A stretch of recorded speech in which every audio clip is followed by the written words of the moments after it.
Faisalabad district bar association के सदर चौधरी बिलाल अशरफ बसरा की गाड़ियों पर मुखालफ पार्टी की तरफ से firing.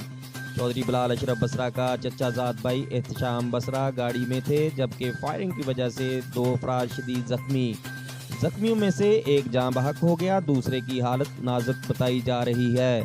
Faisalabad district bar association के सदर चौधरी बिलाल अशरफ बसरा की गाड़ियों पर मुखालफ पार्टी की तरफ से फायरिंग हुई।